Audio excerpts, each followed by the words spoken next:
Modern motorcycles are strong and reliable machines. They can do almost everything that is asked of them, and then be ready for more. But like every other machine, they must be looked after. In other words, methodical and careful maintenance is the only way to keep them in condition to meet unfailingly the varying conditions and the ruthless demands of war. Sometimes a hard day in the field leaves riders so tired that they want rest more than anything else. But as in pre-mechanized days, riders would attend their horses before themselves, so must motorcyclists attend their wheeled steeds and have them ready for the next day or any sudden emergency. There are vital things on a motorcycle that must be constantly done or checked in this daily inspection. But before a start can be made, the machine must be cleaned. Dirt may hide faults.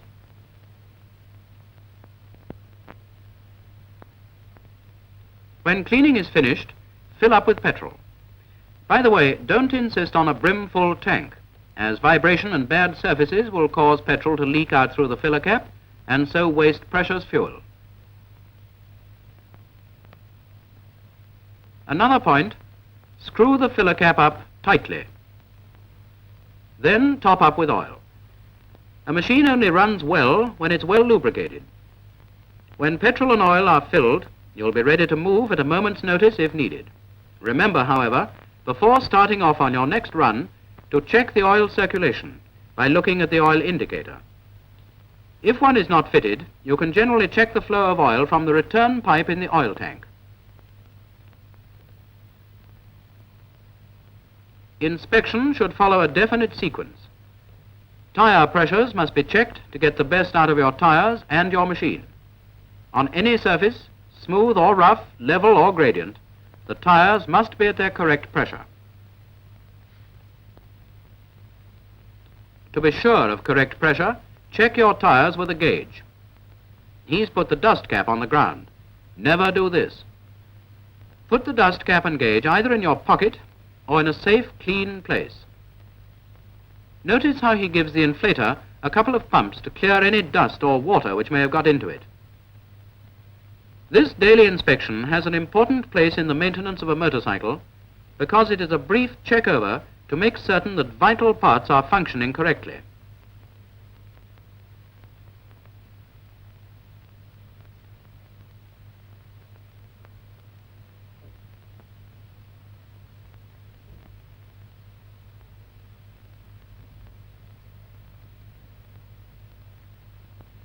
Now the lights. Just switch on and be sure they're working correctly. And that includes the rear light. Don't forget to switch off. The front forks can be checked by vigorously raising the handlebars up and down. Then it doesn't take long to run over the controls to make sure that they are secure. And look at the Bowden cables for fraying and the possibility of rust. After the handlebars, check over the machine for general security. Such parts as mudguards can be tested in a simple manner. Any looseness will be immediately apparent. The rear chain is the final drive that makes the wheels go round, so check its tension and the spring clip. Since the chain is partially exposed to the elements, lubricate it. Some machines have automatic lubrication, but it is often advisable to augment this with the oil can. It is most important to check over the tools. You never know when you may need them. Then there's the puncture repair outfit. See that it's all present and correct.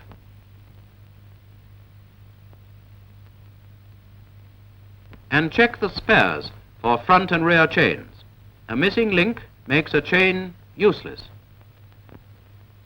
Pack your tools away carefully and securely. Many have been known to fall by the way. You see, it's not a long job. It does mean that you can put your machine away confident that it is ready for your next run. The daily inspection can cover only a small percentage of the parts that must be checked and adjusted. So a system has been devised by which the complete machine is thoroughly inspected every week.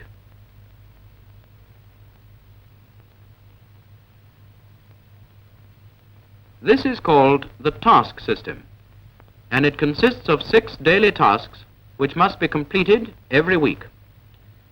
Not only does this ensure continual maintenance, but it has the added advantage that the rider learns every part of his machine. There was once a man who thought the task system unnecessary, but not for long.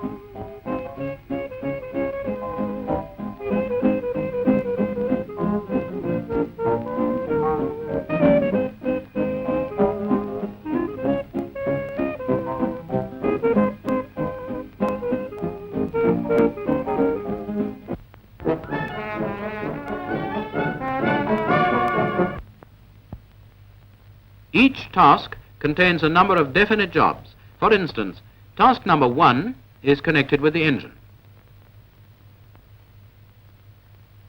Inspection is carried out methodically and begins with gas-tight joints. A leakage at the cylinder head joint would be shown by the presence of oil blown out at the joint.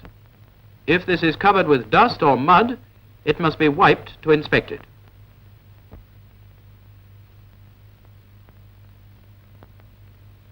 And you must inspect it on both sides.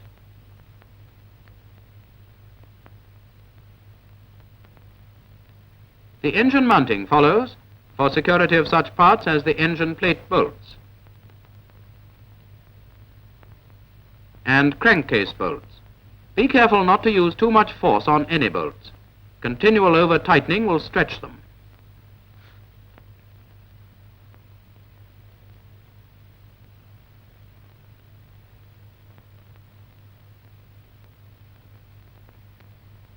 Nearly always, the presence of oil on a joint indicates the need for investigation. This magneto chain case showed a leakage, and inspection reveals a loose screw.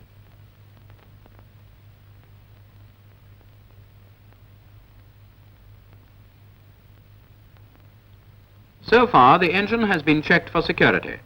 But what about its running? It may have seemed all right when the machine was on the road at speed, but slow running must also be checked, and in this case it is very uneven. After trying varying positions of the controls, the trouble is traced to the carburetor. This is a job for the fitters.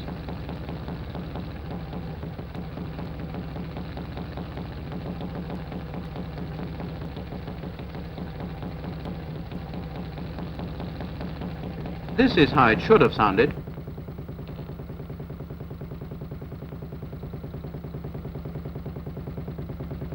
Your exhaust is a good telltale.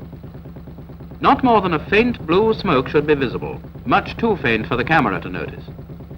An indication that oil is getting past the piston is excessive smoke like this, a very bad example. Compression is next. If the kickstarter can be pressed down easily with the throttle wide open, the compression is poor, and it should be reported immediately. When you can stand on the kickstarter with your full weight and cannot depress it, then the compression is good. In a high-efficiency machine like a motorcycle, adjustments are necessarily fine and must be checked. This applies to tappets, and it's quite simple to take off the cover, and when both valves are closed, feel with your fingers if there is too much or too little play. They should revolve easily, but not move up and down.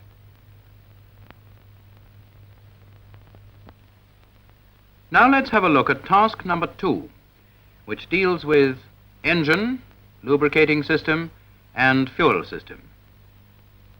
If the bolt on a rifle becomes stiff in action, or even jams, it's 100 to 1 that it either hasn't been oiled or the oil is dirty. It only runs smoothly if it is clean and lubricated.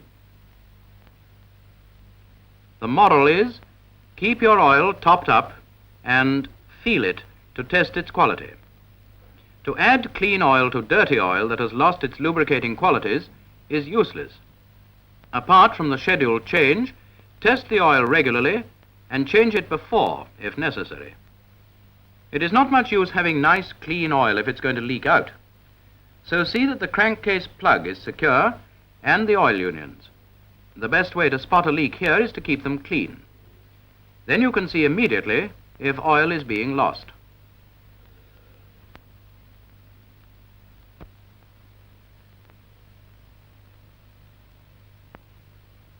This task includes the fuel as well as the lubricating system. Make sure the tank is secure, both by checking the tank itself and the securing bolts. Don't strain them, or the result may be a leaking tank.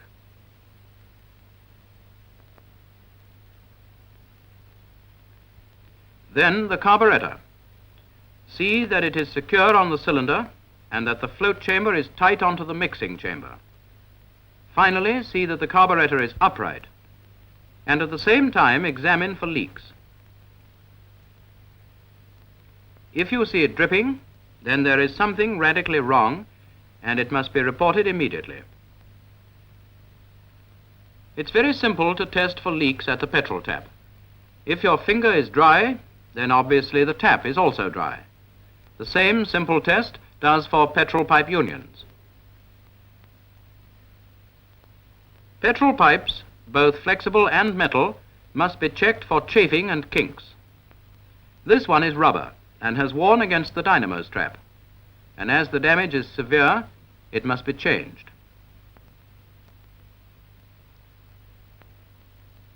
As you can see, it has worn deeply. Before the new pipe is fitted, the dynamo strap must be moved round so that it can do no more damage.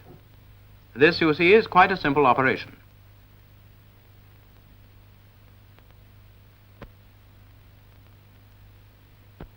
While the new petrol pipe is being fitted, don't forget that there are oil pipes, sometimes flexible, sometimes metal, which must be regularly inspected in the same way as this petrol pipe.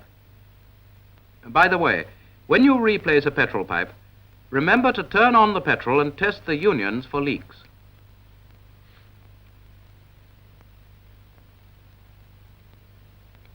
That's all right. Nothing difficult about that task. The next, number 3, deals with the ignition system, sparking plugs, charging system, and battery. Here is the mag dyno that produces the spark, that explodes the mixture, that pushes the piston, that revolves the main shaft, that drives the chain, that turns the wheel. Whew. Start by seeing that the mag dyno is securely on its mounting.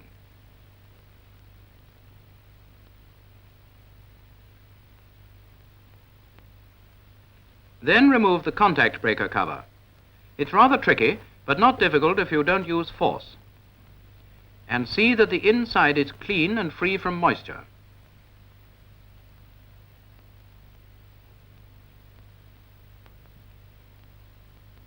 A correct spark depends upon the operation of the contact breaker, which you can see moving round, and the points opening. It is when they open that the spark occurs in the sparking plug. The correct gap is therefore vital and should be checked with a feeler gauge attached to the magneto spanner.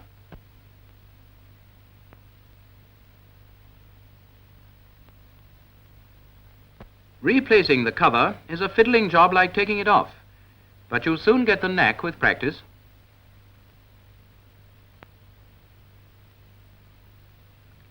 From the mag, the spark is carried to the plug by a high-tension wire which runs near the cylinder. Therefore, it needs inspection for chafing or burning, which might cause a short.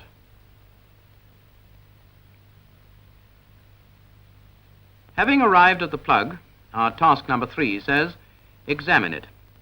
It's sparks, not shorts, that engines require. The insulation must be clean because dirty porcelain may cause a short circuit.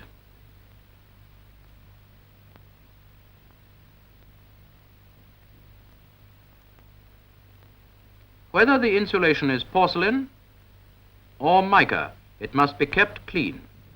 All plugs should have a gas-tight fit in the cylinder head. With careful inspection of the ignition system, you have gone a long way to retain the efficient running of your machine. That is fine in the daylight. But when you're riding at night, efficient lighting is just as essential. So the battery must be kept charged and in good condition. After all, the battery of a motorcycle receives the same jolts as the machine itself. All the more reason, therefore, that it should be secure and kept clean and topped up.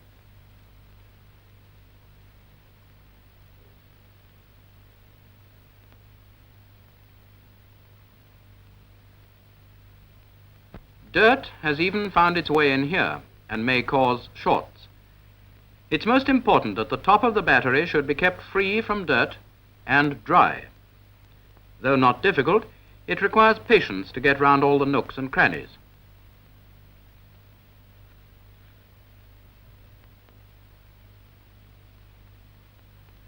Top up with distilled water, not tap water or water from a metal container.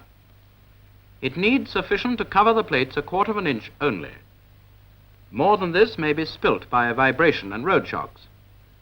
Before replacing the plugs, make sure that the vent holes are clear so that the gases generated in the battery can escape.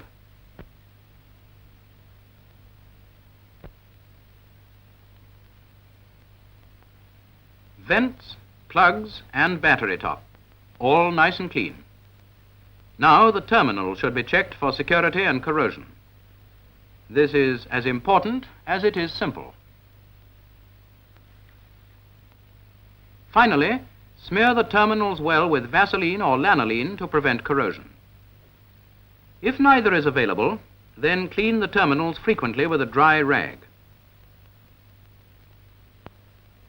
When the cover is replaced, it must fit properly. As you've seen, dirt, like love, will find a way, and under the best conditions. So don't make its entrance easier by having a badly fitting cover. Make sure that the battery is firm in its cradle. The motorcycle will give it enough jolting, so don't let it suffer a secondary jerking by its being insecurely held. What might be called the control parts of the machine are covered in the 4th task: steering, brakes, wheels and tires. Starting with the handlebars, check the mounting by moving the handlebars up and down. Any looseness will immediately be felt. While there, the handlebar controls can be checked. The twist grip, that's all right. The front brake lever, that is loose. Adjustment is simple. Just screw up until it is secure. With all handlebar controls, you can adjust them to suit your comfort. Air lever, that's all right. Now across to the other side. Ignition lever, exhaust valve lifter, and clutch lever.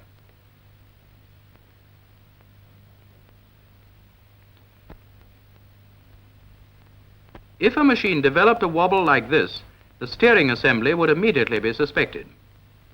Therefore, it should be examined for adjustment. With the shock absorber slackened, the forks should have free up and down movements. Then, by holding the fork link and girder with one hand and rocking with the other, any side play can immediately be felt. All the knurled washers, like this, should also move freely, but without side play.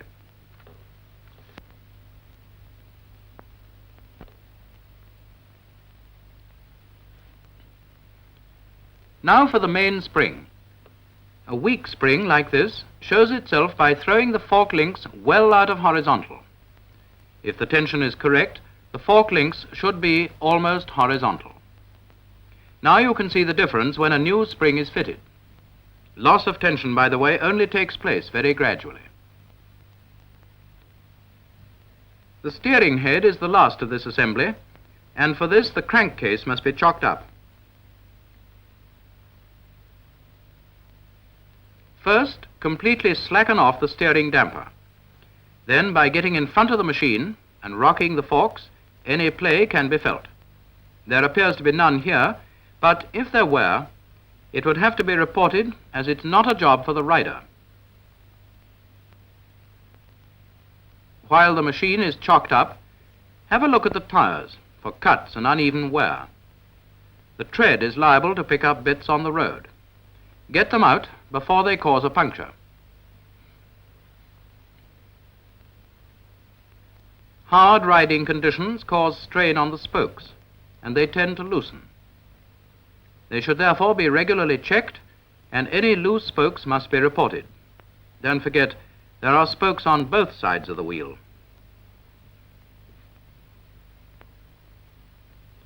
Now the wheel bearings can be checked for play like this, by rocking the wheel. On a Norton, there should be no side play, but on some machines, there should be a little. To check the front brake, spin the wheel and press the brake lever. If it nearly touches the handlebar, it needs adjusting. The adjustment is quite simple, but keep the wheel spinning to make sure that the brake isn't binding.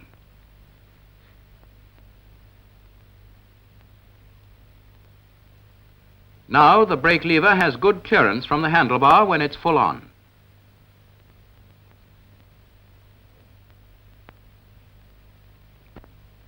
With the rear brake, the pedal should be at a comfortable height in conjunction with the footrest.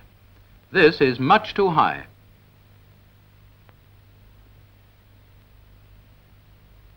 It's even worse to have it too low like this, because it would be very difficult to reach.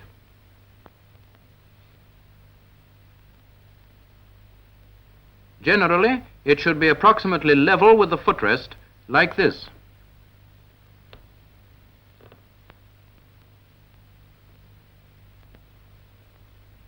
To adjust the brake pedal, slacken the locking nut, and to lower it, unscrew the stop until the pedal is in the required position. To raise the pedal, you would naturally screw in the stop. Then tighten the locking nut, and your adjustment is complete.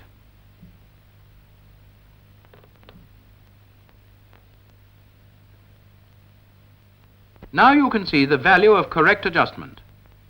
It really can only properly be tested with the foot, which should be able to reach the pedal with a minimum of movement. Incidentally, never ride with your foot on the brake unless you're going to use it. For the brake itself, spin the rear wheel and try it. That seems all right.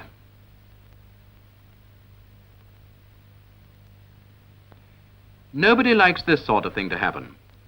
The front forks are not working, and he's having a most uncomfortable ride. Seized fork spindles are the cause, probably through lack of lubrication. Lubrication is as important on these control and structural parts as it is in the engine. Now you can see how the well-lubricated and adjusted forks absorb the shocks of the uneven ground and give the rider much greater control of his machine.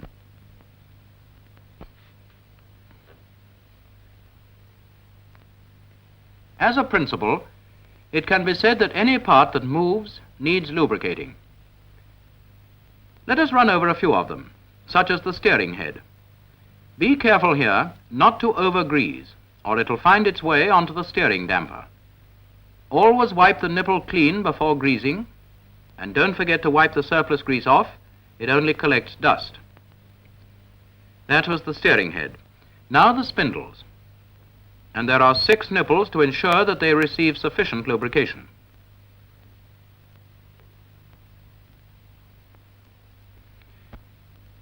This one needs care, otherwise grease will get onto the shock absorbers. The hub is rather more awkward, but don't neglect to wipe the nipple clean before greasing. Again, avoid over-greasing, otherwise you'll force it through to the brake.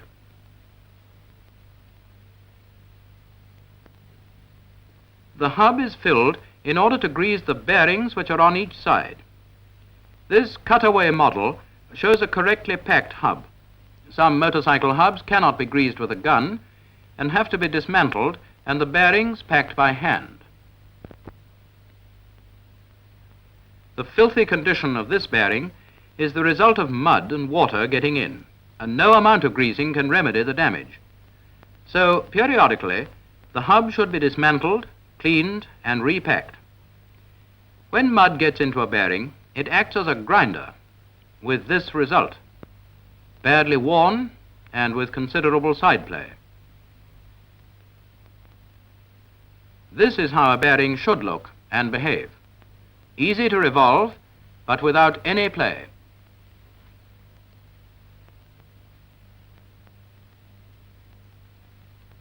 Reverting to over-greasing. Nipples which may allow grease to penetrate onto a friction surface should not be treated so vigorously as this brake shoe cam spindle. The grease will get through into the brakes.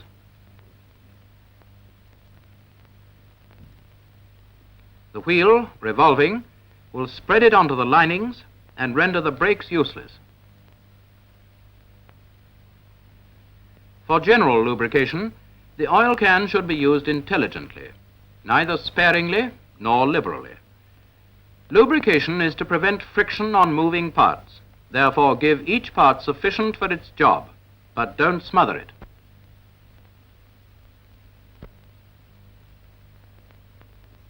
The lubrication of the handlebar controls and Bowden cables, if done correctly with the finger directing the oil, allows just the right amount for free working and protection from rust.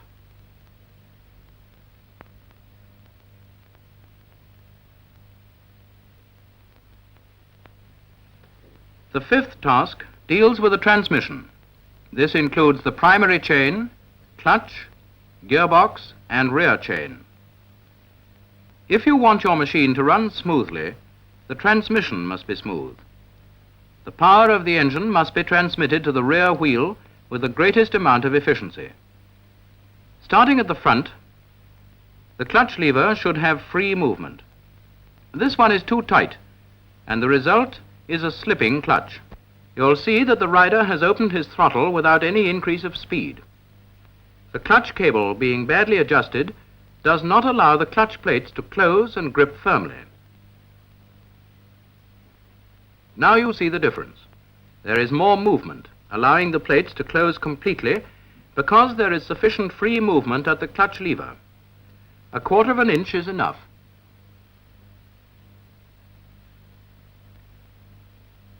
With the gearbox, normal running would probably indicate any fault, so lubricate it with the correct grade of oil. Thick oil may cover the filler hole and cause an airlock.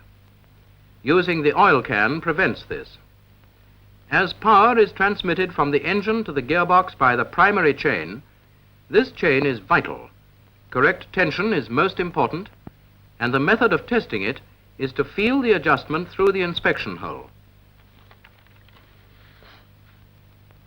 Turn over the engine with the kickstarter and test the chain at several different points.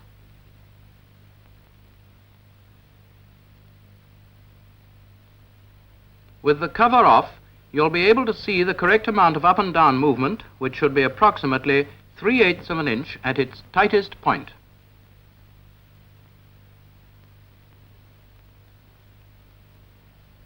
The primary chain runs in an oil bath, and near the bottom of the case is a level plug which should be removed before topping up. The procedure is to top up with M220 oil until it overflows through the oil level hole. The overflow will show you that the correct bath level has been reached, thus ensuring the lubrication of the chain.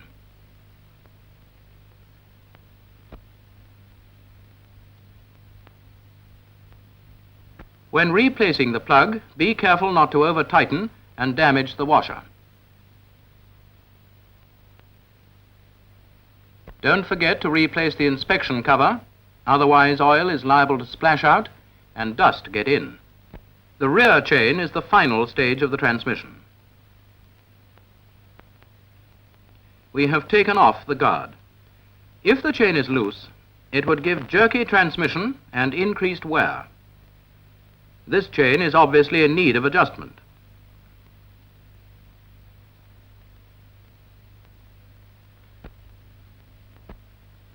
The hexagon and the adjuster bolt on both sides of the rear wheel are the means of adjustment. As both sides are similar, we'll show you only one side. The hexagons are loosened.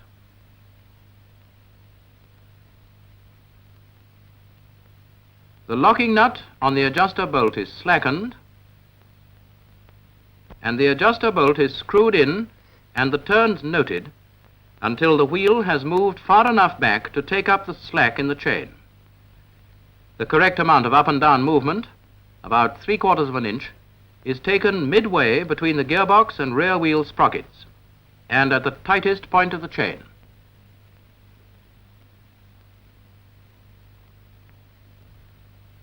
The lock nut is now tightened, the adjuster screw on the other side screwed in the same amount of turns, and the hexagons tightened. As the wheel has been moved rearwards, don't forget to check the brake rod adjustment. Whenever the chains are adjusted, it is always essential to check the alignment of front and rear wheels by means of a straight-edged board. The alignment correct, give the hexagons a final tighten. And so to task number 6, which deals with frame, fittings, lamps, horn, and general items. It's rather like looking over a house to check over the fixtures and fittings. Brazed or welded joints should be wiped so that you can see signs of cracks or rust, which would indicate the beginnings of a faulty joint. Any looseness in a joint would cause the paint to crack and allow rust to form. You can therefore see the value of wiping before inspecting. Lack of careful inspection would have overlooked this battery cradle joint, with the possible loss of the battery. Apart from the frame itself, there are many fittings attached to the frame by lugs. Pillion footrests, prop stand.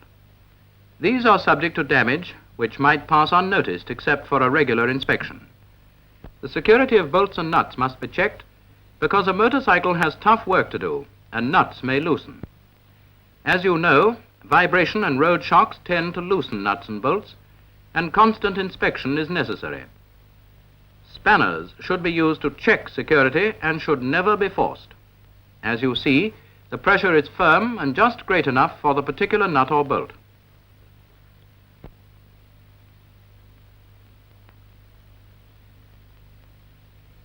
A cylinder head nut stands up to considerable force, but using the same force on a petrol union may cause considerable damage, such as this. The amount of purchase afforded by a long ring spanner may result in stripped threads. This ring spanner, though of small gauge, is long and can soon cause irreparable damage to threads.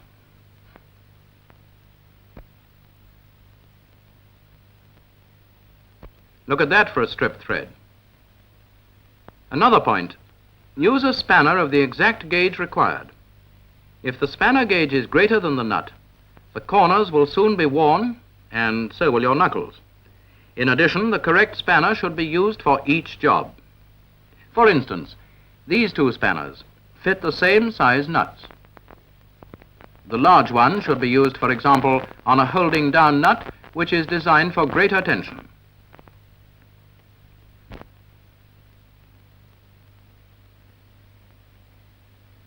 The smaller spanner would naturally be used, say, on a union where there is less tension. You should be able to feel the tightness of a nut or union. The basic principle of tightening or adjusting is the intelligent use of tools. There are a host of hints and tips which you will learn from your instructor or by experience, and many of them will add considerably to the comfort of your journeys, as for instance, the correct way to adjust your shock absorbers.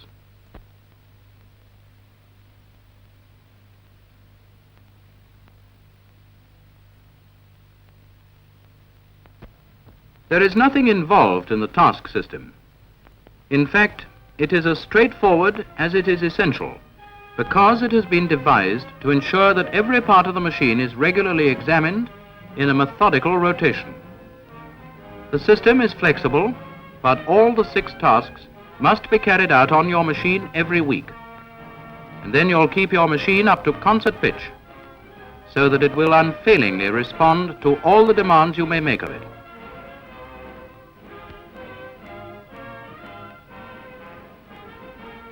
Motorcyclists are cheerful folk, at least those who, through regular maintenance, keep their machines in fine fettle. Theirs are the smiles of men who know their tasks, but above all, carry them out.